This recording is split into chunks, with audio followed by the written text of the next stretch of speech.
Bienvenidos al Club de Prensa en NTN 24. Transmitimos desde Washington, a 3 cuadras de la Casa Blanca.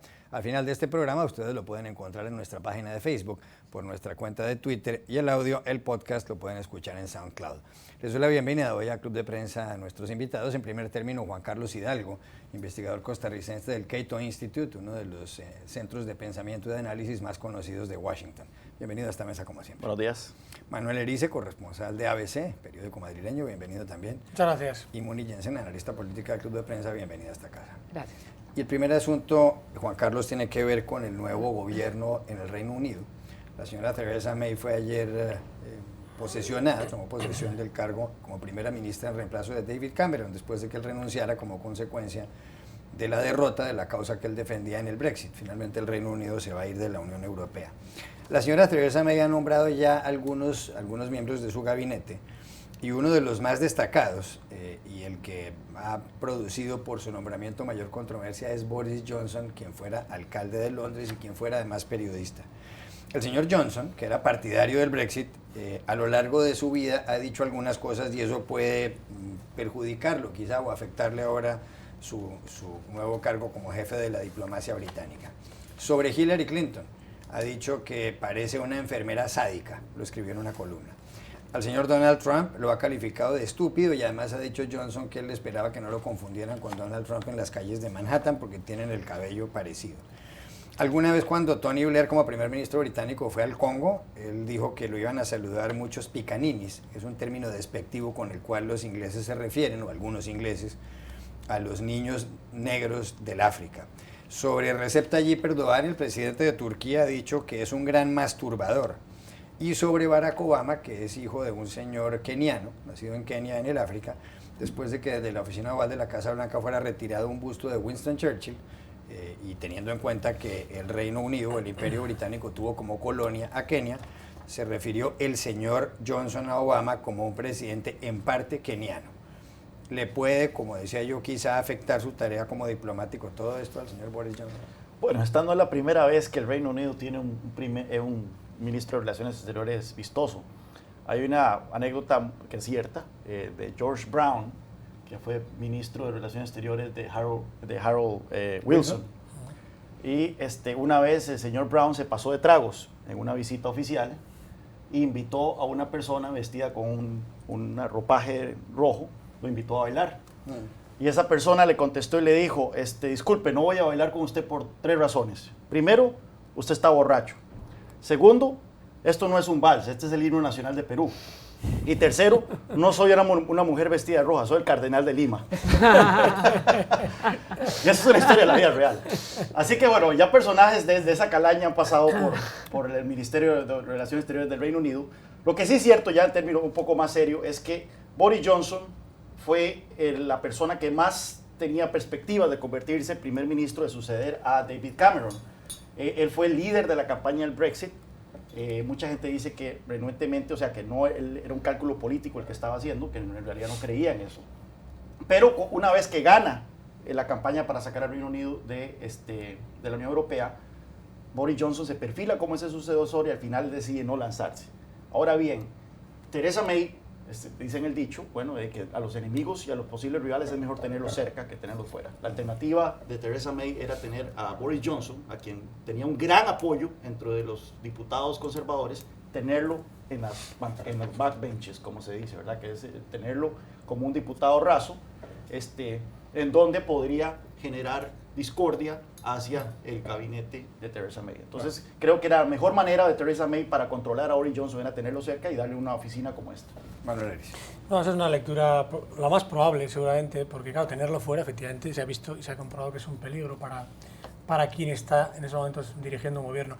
Yo a lo que hablabais y a lo que decía Juan Carlos añadiría algo más. Yo creo que Boris Johnson ha sido el líder, probablemente el gran responsable de la victoria del Brexit, pero también lo ha hecho con mentiras, con mensajes que luego se han demostrado que no eran ciertos, con el propio Nigel Farage, que ha sido el otro gran promotor del Brexit, lo llegó a reconocer después del propio referéndum. Y claro, si le añadimos a eso también una persona que se ha visto claramente que ha no digo engañado porque al final la gente ha votado lo que ha votado y ahí está, ¿no? Pero sí que ha transmitido mensajes que no eran ciertos, con datos que no eran ciertos, y eso se ha sabido después. Lo cual, siendo cierto eso que dices, probablemente es el gran motivo para Theresa May para detenerlo dentro del gobierno, también es verdad que es un riesgo tener a alguien que genera un rechazo muy grande en el Reino Unido. Es verdad que a pesar, y esto es una paradoja, a pesar de haber sido el gran responsable de la victoria, también yo creo que hay una mitad del Reino Unido para quien este personaje es un personaje repudiable, que ha engañado a la gente y que tiene en estos momentos una pésima imagen.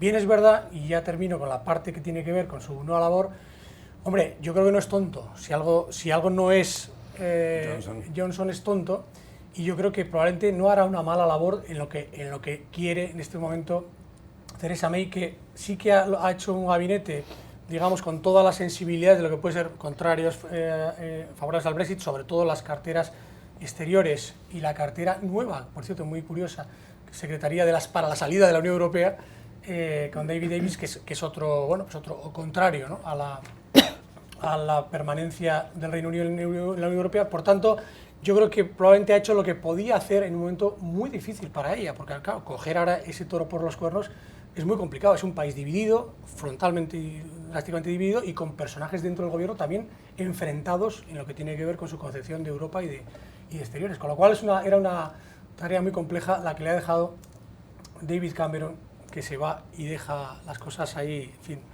a ver quién las coge, ¿no?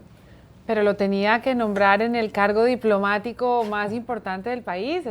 Claro que tenía que darle algún espacio político a Boris Johnson, pero realmente era necesario ponerlo en esa posición en donde los atributos, si él estuviera haciendo una entrevista para ese cargo, pues lo habrían despedido en la puerta. La única ventaja que tiene es que todo el mundo lo conoce y todos los jefes de Estado, los ofendidos y los no ofendidos, saben exactamente quién es y con quién están lidiando. Pero sin duda esto es un nombramiento que por lo menos de cara al mundo debilita a Theresa May en un momento muy sensible y sobre todo en un momento en donde el Reino Unido tiene que reconstruir sus relaciones con otros países. Yo no me imagino a Boris Johnson sentado en la mesa con otros cancilleres tratando de establecer otras relaciones diplomáticas, porque tienen que empezar prácticamente de cero. Es un nombramiento muy polémico y es un momento en donde a Theresa May se la va a juzgar por el tipo de equipo de gobierno que forme, y este no es un buen comienzo. Y de Inglaterra, cruzando el Atlántico a Centroamérica, El Salvador, un país muy cercano al suyo que es Costa Rica, la Sala Constitucional de la Corte Suprema de El Salvador ha declarado inexequible, es decir, contraria a la Constitución, la ley de amnistía del año 1993. Por medio de esa ley de amnistía, o por virtud de esa ley, fueron justamente olvidados, la palabra amnistía viene de la palabra amnere, que quiere decir olvido, varios delitos o muchos delitos de lesa humanidad cometidos durante el conflicto de El Salvador. Repito, esa ley es de 1993.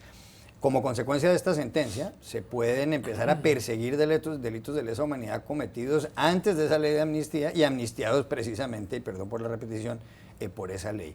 Hay en la actualidad un proceso de paz en Colombia, entre otras cosas, donde se ha dicho claramente que no va a haber amnistía, pero hay por supuesto un debate entre los que creen que habrá impunidad o no. ¿Cuál es, en su opinión, el principal efecto de esta sentencia de la Sala Constitucional de la Corte Suprema de Justicia de El Salvador? Este fallo se une a una tendencia que hemos visto en América Latina, que es donde las Cortes Supremas o las salas constitucionales han declarado inconstitucionales este tipo de leyes de amnistía, basados en tratados interamericanos de derechos humanos, basados en convenciones internacionales sobre derechos humanos, sobre crímenes de guerra, etcétera, etcétera. Es un cuerpo fuerte de jurisprudencia. En muchos países latinoamericanos se establece que los tratados sobre derechos humanos incluso tienen presencia sobre la Constitución. Esa pirámide que existe, ¿verdad? Donde está primero la pirámide invertida de Kelsen. ¿Sí? Exacto. En el caso de los derechos humanos está por encima de la Constitución, se establece en algunos países.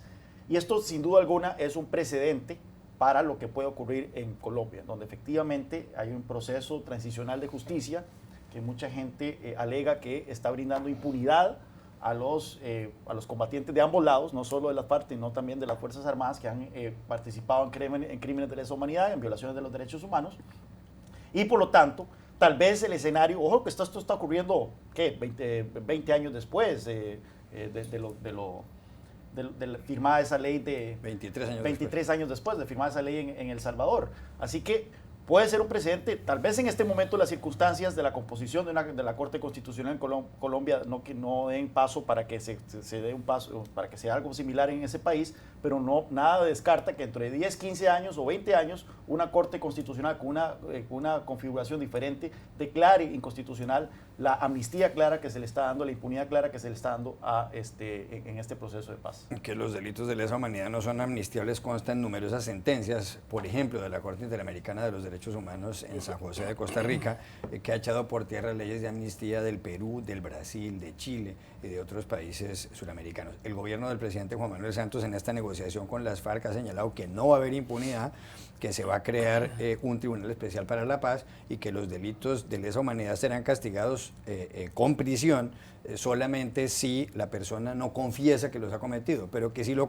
confiesa, pues tendrá una restricción efectiva de la libertad, todo con unas penas de entre 5 y 8 años según lo que se ha pactado hasta ahora. Repito, ha dicho Santos que no habrá impunidad y que no hay ningún tipo de amnistía. Y tampoco nadie en el gobierno de Colombia menciona la palabra amnistía. La solución ha sido simplemente cambiarle el nombre a el mismo hecho. Pero creo que celebro la decisión de El Salvador y es parte, como dice Juan Carlos, de una tendencia a nivel latinoamericano de entrar a un proceso de rendición de cuentas ante las dictaduras militares y coincide, claro, con que los mandatarios que han tratado de impulsar esta rendición de cuentas han sido en muchos casos o víctimas de torturas o personas que han pertenecido, como en El Salvador, a gobiernos o a movimientos de izquierda. Es una noticia bienvenida para el mundo de los derechos humanos internacionales. En España hubo una amnistía después de la Guerra Civil de 1936 a 1939. Eran otras épocas, era otro conflicto. ¿Qué lectura le da usted a esta sentencia? Bueno, yo creo que la reflexión aquí siempre tiene que ser, lógicamente, desde el punto de vista legal, no conozco la sentencia legalmente, ni soy un experto, creo que la justicia y el imperio de la ley tiene que imperar, eso es lo más importante. Pero también es verdad que ese imperio de la ley choca muchas veces con acuerdos, grandes consensos, como fue en España. En España hubo una ley de amnistía que de manera consensuada, pero no solamente por los gobernantes, sino por el propio pueblo español, mediante la Constitución aprobada por una amplísima mayoría de los españoles, digamos, pasó página a una dictadura y a una guerra civil con ella, que, bueno, de alguna manera trajo la paz entre la izquierda y la derecha, trajo la paz entre los bandos.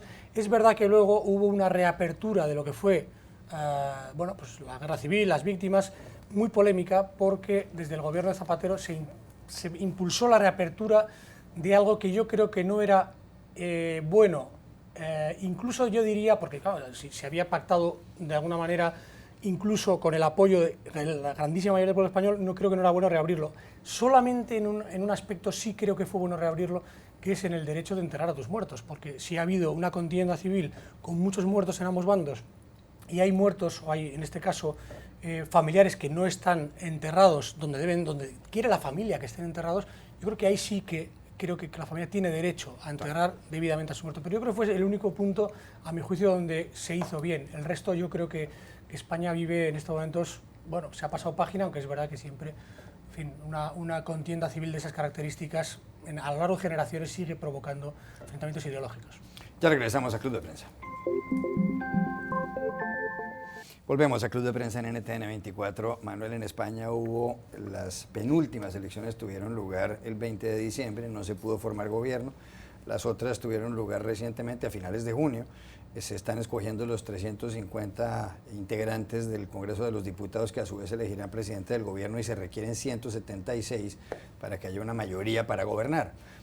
Pero el Partido Popular, el de Mariano Rajoy, el presidente actual, logró 137 escaños y en estos días Rajoy se ha reunido con los líderes de distintos partidos políticos a ver si logra formar una coalición de gobierno y hasta ahora no se ve luz verde.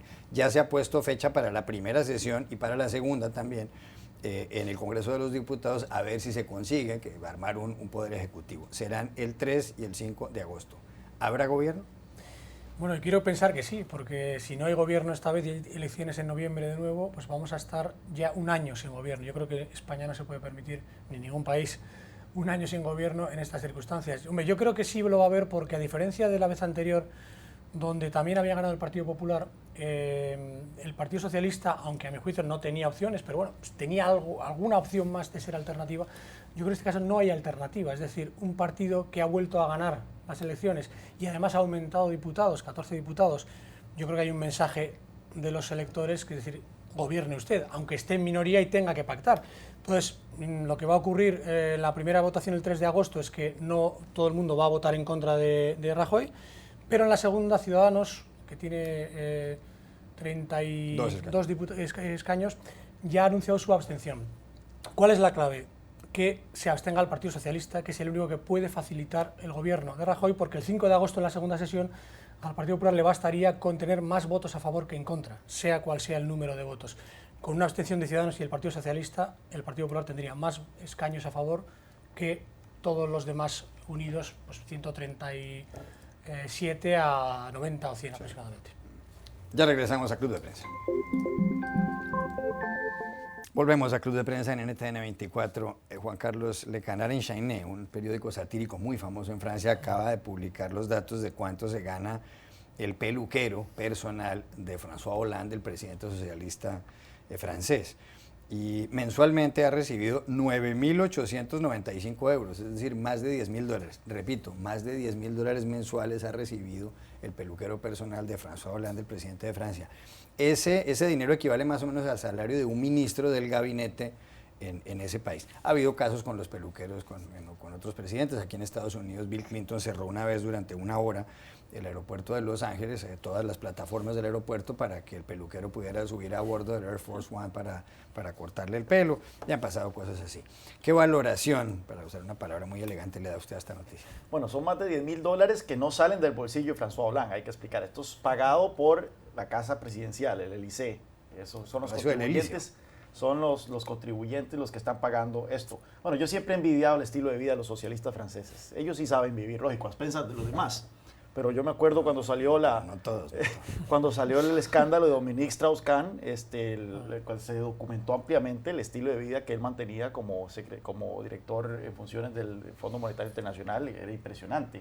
Esto viene, usualmente los franceses han tolerado que la clase política de ellos se incurra en estos excesos, siempre y cuando también el Estado francés permita un estilo de vida suntuoso, ¿verdad? La clase media. Sin embargo, con los recortes y la austeridad que se ha tenido que empezar a aplicar en ese país, cada vez hay más intolerancia a ese tipo de cosas. Manuel Elise. Bueno, yo creo que la grandeza francesa siempre tiene un precio y siempre lo ha tenido, ¿no? Y yo siempre digo una cosa, en España siempre hay mucho debate de lo que cuesta la monarquía a España, al pueblo español, al bolsillo del ciudadano, que es lo importante al final. Claro, cuando salen este tipo de cosas, cuando la gente, además de los datos oficiales que consta perfectamente, se tiene que dar cuenta de que la monarquía en España desde luego es mucho barata y en general es mucho más barata de lo que supone la República monárquica francesa, porque no hay que olvidar que Francia siempre ha sido muy de monarquía, pero sin monarquía. Es decir, todo este tipo de fastos, todo este tipo de grandes costes de la República, pues bueno, al final se ve a través de un peluquero, es un buen ejemplo. Hoy día de la Bastilla es un buen día para comentar este tema. 14 de julio de 1789. Lo que deberían era contratar un peluquero para el presupuesto francés, que parece que está bastante alto, y ahora hace ver como una tontería aquel escándalo que tuvo el precandidato presidencial John Edwards, cuando se reveló aquí en Estados Unidos que una melena tremenda, bonita que tenía, el peluquero costaba $400. Pero es que los peluqueros son entre las 5 profesiones más confiables del mundo, según una encuesta de Ipsos. De primero están los médicos, los profesores, los jueces y los científicos. Y de quintos, los peluqueros. De repente tienen unas funciones extras. Gracias a los tres, a ustedes los espero mañana en Club de Prensa.